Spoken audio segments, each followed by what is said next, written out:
Alrighty, so for those of you who don't know me, my name is Max Sheriff Dunks, and this channel is dedicated to helping people to jump higher, sprint faster, get really explosive, and overall just to become freak athletes.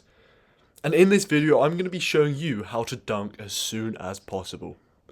Now, I have taken my vertical jump from 22 inches and not even touching the rim to 38 inches and throwing down windmills in just 1.5 years. So I have made breathtaking progress, and you can too. So I think we should get into the video. First of all, why dunk? Yeah, why would you want to dunk? It's cool, okay? It's pretty freaking cool. It's super fun to do. It's my favorite thing to do. It's something that I'm super passionate about. It's something that I'm better than literally anyone else I know at. It's impressive, okay? Someone sees you dunk at a basketball court, they're gonna go, wow, no way. Did you see that guy who could dunk?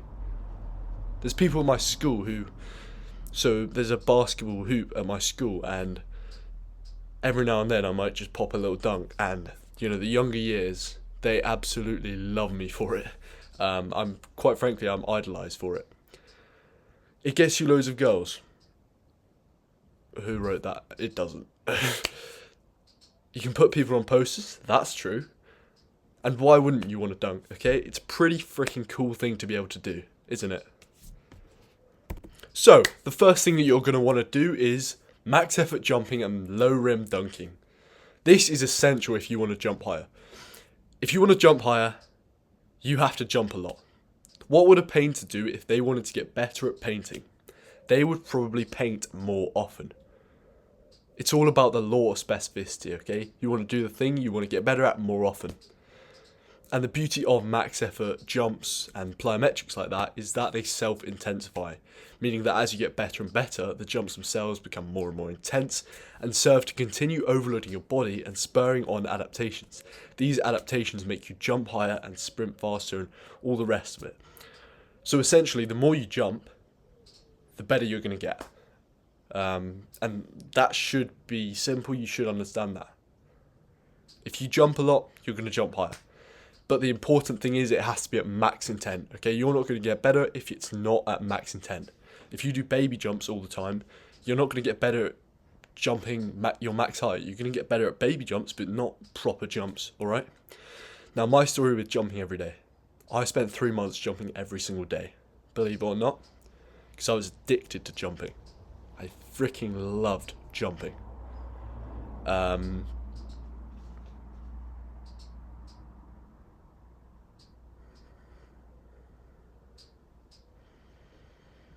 do you want to guess what happened? Yep, my vertical jump skyrocketed. My vertical jump went from, I don't know, it must have gone up at least 6 or 7 inches. And I got my first dunk. I was so addicted to the idea of dunking a basketball and the idea of jumping really high that I just did it every single day. And weirdly enough, I jumped a lot higher from it. And so yeah, if you're young and you're willing to do that, go do it. You probably will become super athletic. You will jump really high. So I would strongly suggest that you go out 1 to 2 times per week, jump for 1 to 2 hours. At minimum, get 20 to 50 jumps in every single week. And from that, you will jump a lot higher. Now, I'm going to elaborate a bit more on low rim dunking. So you want to find a rim that's adjustable, right? A rim that you can lower and make higher. So what you're going to do is you're going to get on a height where you can make the dunk 3 times out of 10. What this does, right, is, so if you can make it every single time, it's not hard for you. You're not going to push yourself. But if it's on a height where you can only make it 3 out of 10, it's high enough that you'll fail most times, but it's low enough that you can actually make it sometimes. So what that does is it pushes you to have max intent, and it really hones in your dunk technique. So let's say you were, a kid and you've been low rim dunking your whole life. Chances are you're going to be really good at dunking. And by the time you can dunk on 10 feet, you're going to be really good. You're going to be able to do it in games really easily. So low rim dunking is a bit of a hack.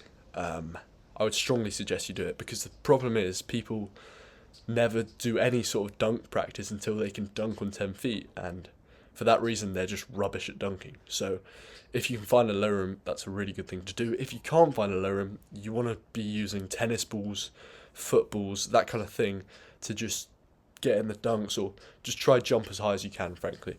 Try touch the net, the backboard, the rim, try get a tennis ball in, try get a slightly bigger ball, then a football, then eventually you'll get a basketball, and yeah, your first dunk.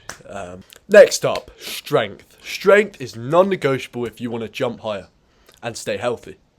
Basically, you need to increase the amount of force that your body can produce into the ground. More force you can produce, the higher you're going to jump. Jumping is physics, right? If you want to get more impulse, you need more force, because once you've mastered your technique, you cannot increase time. And obviously, impulse is going to affect how high you can jump. So, how are we going to get stronger? How are we going to do this? Because force is so important, right? You want to get really strong at compound lifts. Your squat needs to increase. Now, your squat needs to increase, your calf raise needs to increase, your split squat, your deadlift. All these compound lifts, the main ones, you want to get really strong on that. You want to get your legs really strong using free weights, and from that you will get really explosive. You'll be able to produce a lot of force. Now, elite jumpers don't care about arbitrary strength standards. However, if you can aim one day to get to 1.5 times your body weight on the split squat and 2 times your body weight on the back squat, you're going to be super explosive and super athletic. If you can squat 2 times your body weight and you've been jumping consistently, there's no way that you won't jump high. There's simply no way. Like, if you can click on this video and all you can do is just do squats every single week, jump every single week, and from it you will jump higher. That is like the simplest method for jump training. If you're a beginner, just do compound lifts and jump. And obviously there's more to come later in this video, but yeah, this video is literally everything I know that you can use to get your first dunk, because it's one of the things that I've always wanted to be able to do, and I had to research a lot, then implement it, and now finally I can teach it to you guys. So just go out and get really freaking strong. That's going to enable you to be healthy and produce a lot of force so you can jump high. Next. Okay, so you've been watching this video, you want to get your first dunk. The problem is, right, is you're going to have to implement that yourself, okay? You're going to have to do the thinking work. Now, that's fine if you know you don't want to pay, but it's not going to be as good as a one-to-one program made by me, okay? You're going to get explosive, you're going to get results. It's going to be customized workouts for you and your sport and your goals, right? You want to sprint faster, I can do that for you. You want to jump higher, I can do that for you. You want to get your first windmill, for example, I can do that for you. We're going to have weekly check-ins and video feedback, proven methods to jump higher and sprint faster.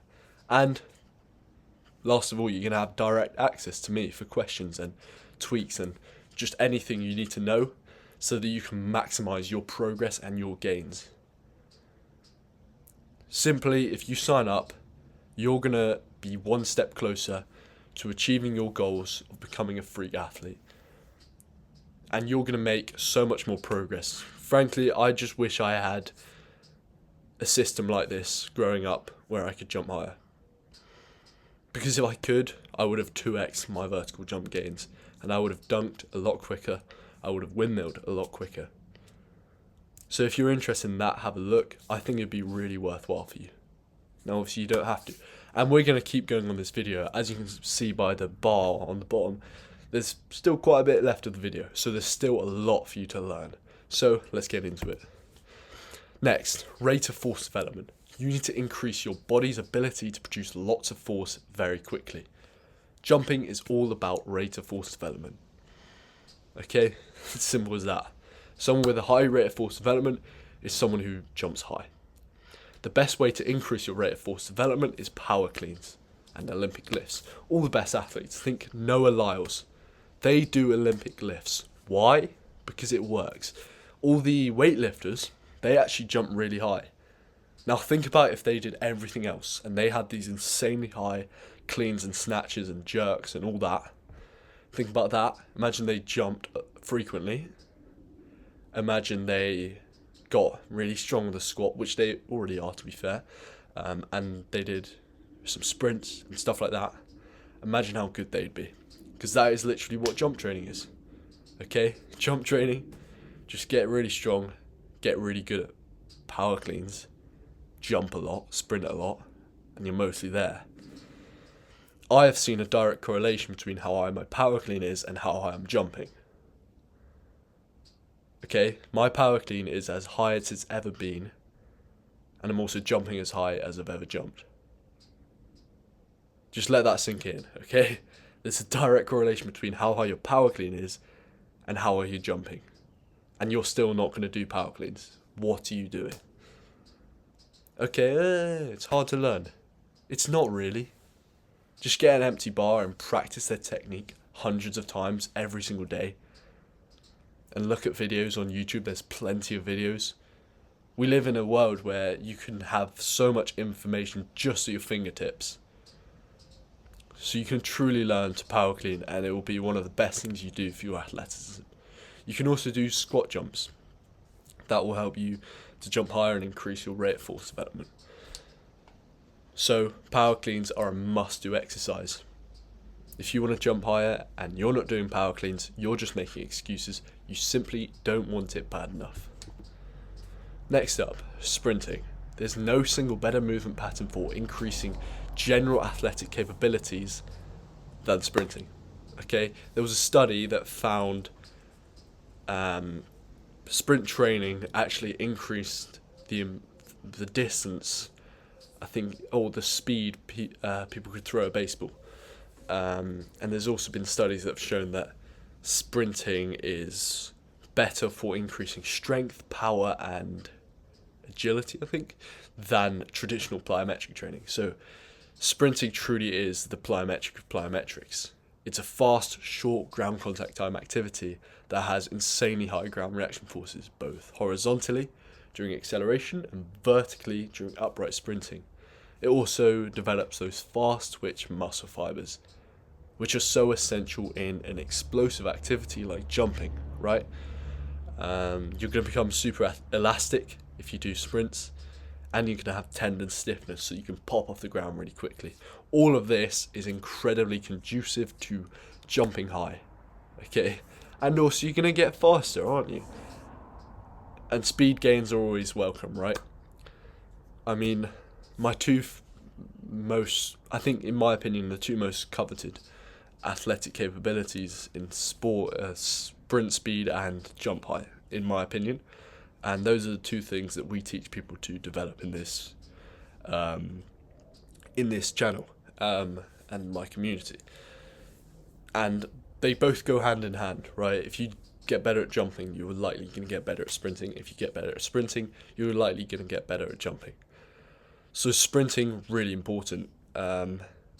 Honestly, I'd say maybe only slightly less important than max effort jumping for increasing your jump height. I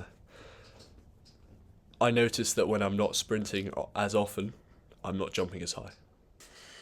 Right, okay, now into the specifics of how to do your speed training. So, you want to sprint 1 to 3 times per week. So, the cut-off rate for sprinting, right, is... So basically, there's almost... I don't know how to call it, but there's like a cut-off rate, right? So, with, I think, strength training, if you don't train for 30 days, you lose a pretty significant amount of... or some amount of strength. If you don't speed train, right, speed has the fastest drop-off rate. So if you don't sprint for more than 5 days, you lose a bit of speed, right? So you need to be sprinting every single week. That's non-negotiable. Acceleration is more specific if you're a 2-foot jumper, and then top-end speed is more specific if you're a 1-foot jumper. So if you're a 2-foot jumper, you want to span those 20-meter sprints. If you're a 1-foot jumper, you want to do, more like 60-meter sprints, that kind of thing. But all will help you. It's just all about specificity training, you want to go general to specific, and specific things will help you more out, right?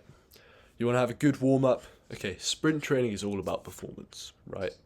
That's the best way I can think of it. You have to be sprinting at your max velocity every single time. You need to be going at your best possible. Sometimes it's just not going to happen for whatever reason, but you need to be trying to optimize it, right? You need to have a good warm-up. You need to rest between sets. Rest at least 1 minute per 10 meters sprinted. You need to, so good warm-up, rest. You need to be carb loaded. You need to potentially get some caffeine. You need to have slept well. You need to not be sore. That allows you to have your best performance and push the adaptations. Obviously, you want to go at max intent and time the sprints. That will force you to go at max intent. Now, if you want a free 4-week speed training program, there's one in the description. So have a look at that if you want. That will probably also help you jump higher, but it's more geared towards speed training. You'll get faster if you do that.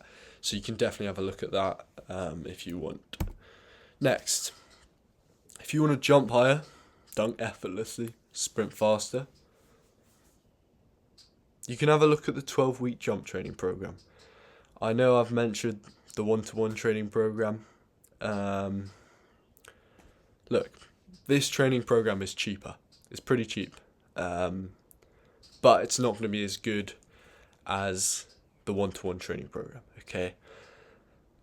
You know, this program is a cookie cutter program, but without spoiling it for you, you will jump higher from it, okay? If you want to jump higher and you don't want to pay a premium price, this is just for you, okay? As I've said, you're not going to get the same amount of gains as the one-to-one coaching. Hint, get the one-to-one coaching. But I'm giving you the choice here because I know not everyone is prepared to spend a lot of money. And it's fair enough, but simply I just want you to have optimal training, right? I don't want you to waste your time doing stuff that doesn't work. I don't want you to be doing bullshit plyometrics. I want you to be doing something that works. And that's why I've made the 12-week training program. It's a step-by-step plan for all levels. If you're a beginner, advanced, whatever you are, it's going to make you jump higher. It's proven exercises, scientifically proven, okay? I've looked at research studies and I've looked at what's worked and I've done them myself and I've seen for myself what's worked, what hasn't worked. And doing this program, I increased my vertical jump by 6 inches. So clearly it worked, and that's in just 12 weeks. So gaining an inch of vertical every 2 weeks. And I was, fairly into my training at that time. So honestly, you'll probably get better results if you do the work. You will boost your vertical, I can guarantee that. So I'm looking forward to seeing you in the program to get more athletic than ever before. So the choices we've got: free speed training program. I mean, you should definitely sign up for that. That's literally cheap. I don't gain anything from it. All I gain is helping a couple people to sprint faster from that. Then we've obviously got the one-to-one training program. Really good. You're going to get direct access to me. I'm going to be able to change it about, if for say you play basketball 2 times a week, I'm going to be able to adapt how you train so that you can get the most out of it and not be, tired for your basketball sessions. That's going to be like personalized, more one-on-one, that kind of thing. And then this is more of like a cookie cutter program. But even so, you'll make incredible gains from it. And it's one of those things, if you've got 12 weeks till your basketball season, you just want to be jumping as high as possible and you want to get your first dunk, then completely sign up for that and you'll jump higher than ever before. So, have a look at that by all means if you want. Next. So, by the way, we're just going to keep going into this video. I'm sorry if, I'm breaking up the thing here. Truly, I literally just want you to be able to jump as high as possible. And I appreciate that for some of you, you're going to struggle to utilize this information. And I want you to have the easiest way possible to become super athletic, right? I want you to be able to experience the greatness of just being really athletic, and to be honest, I want to create a community of athletic freaks, people who weren't super athletic growing up, just like me, and were able to elevate themselves. Now, one important tip is consistency, right? You have to stick with it longer than anyone else. This is where most people fail. The amount of work that you do in a single day, or the workload doesn't even have to be that high. Yeah, you don't have to be doing insane amounts of work. Real progress is made when you stack together hundreds of days and hundreds of weeks. It can be a small amount of work, maybe 8 sprints a week, but over the span of years it adds up, and you can do the maths that a lot of sessions, even small sessions, add up and create considerable results. But most people aren't willing to wait that long, and the problem is, at the start you're going to suck, you're going to be unmotivated, and you're going to have setbacks. But if you stick with it long enough, something really cool is going to happen. You're going to get good. And when you get good, it gets fun. And when things get fun, you don't stop. And when you don't stop, you keep getting better and better and better. And people will be asking you for the secret sauce, just like they've been asking me. And you're just going to chuckle to yourself, because it really is just in the consistency of it and just doing the right thing. There's an element of working smart, doing the right thing, jumping, strength training, knowing what you're doing. But ultimately, if you're not consistent with it, you're not going to make any progress. Next, technique. You got to optimize technique. It's an incredibly low-hanging fruit. It's one of those things that I did personally, and my vert went up by 4 inches in a day. So something that you should definitely look into. You can check out my 1 foot jump technique video. I'm not a 2 foot jumper by any means. A simple advice that I would have would be to start close, start off 1 step, then move to 2 steps, 3 steps, 4 steps, and then move further out, and that should help you to get in the best positions to jump your highest. You need to do lots of jumps, okay? The more I've jumped, the more my technique has become more refined, and simple as that. If you do lots of jumps, your body's going to find the best way of doing it. Your body's going to find the way that is most optimal for jumping high. For 2 foot, a simple technique, a tip I have is have a really long penultimate step. That's going to help you to explode up. For 1 foot, you want to focus on that rolling contact. Roll the knee into the ground before you get into your final jump. And generally just have rhythm, okay? Sometimes it's not about running in as fast as you can. Sometimes actually having rhythm can help you jump really high. And I feel like I'm jumping my highest when I have really good rhythm.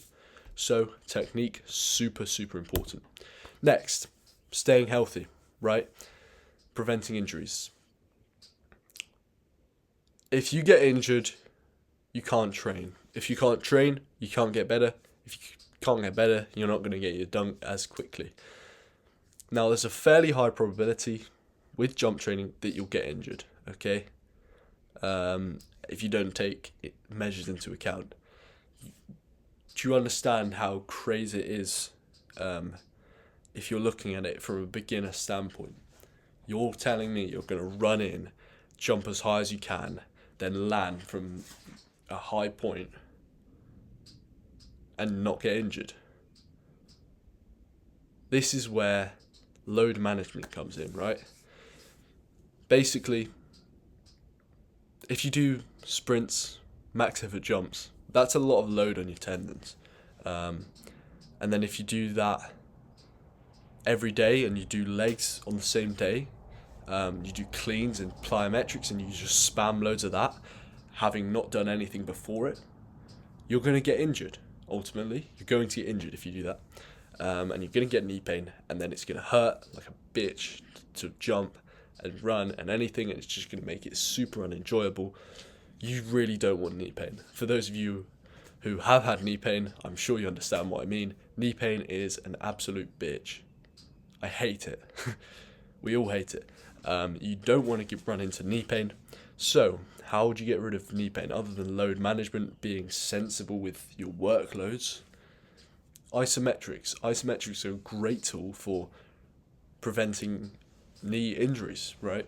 You do wall sits, 5 sets of 45 seconds. Do that 3 times a day on your rest days, and do that once a day on your active days before training or whatever. And that should help strengthen the tendon, and it has a rejuvenating effect, right? So if your knees are sore and you do isometrics, it actually makes it feel better if it's tendonitis. I'm not a physiotherapist by any account, but the main injury when it comes to training is tendonitis. If it's something else, sometimes isometrics don't work, but it's tendonitis if it hurts when you do running or jumping or anything. Basically do isometrics. But even if you haven't got knee pain, do isometrics, because that will prevent you from getting knee pain. Now, if you do like a jump session and your knees are feeling a bit banged up, I want you to be doing slow squats. This is where you do a slow tempo squat, really slow. Slow on the way down, pause, slow on the way up. As opposed to like a normal squat where you might go slow on the way down, slight pause, and then quick on the way up. You're going slow on the way up. And you'll do 4 to 6 reps at 70% of your 1 rep max, and that has a great impact on your knee pain. It helps your knees feel better, and helps them to recover better and repair that sort of damaged tissue. And just doing regular strength training as well reduces knee pain. I found when I'm squatting a lot, my knees actually feel my best. So strength training, really important for staying healthy. So is isometrics, load management, and doing those slow squats. So I think this is one of the most important things, because, people always forget about it. People are like, oh, I'll never run into knee pain or whatever. And then they do, and then they're so annoyed. And they take not being injured for granted. So make sure to prevent yourself from getting injured. And cheers for watching. I'll see you in the next one, and I hope you enjoyed the video. Check out the training, because I truly want you to maximize your progress and take all the thinking work out and just be able to become a freak, right? I hope you enjoyed the video, and yeah, cheers.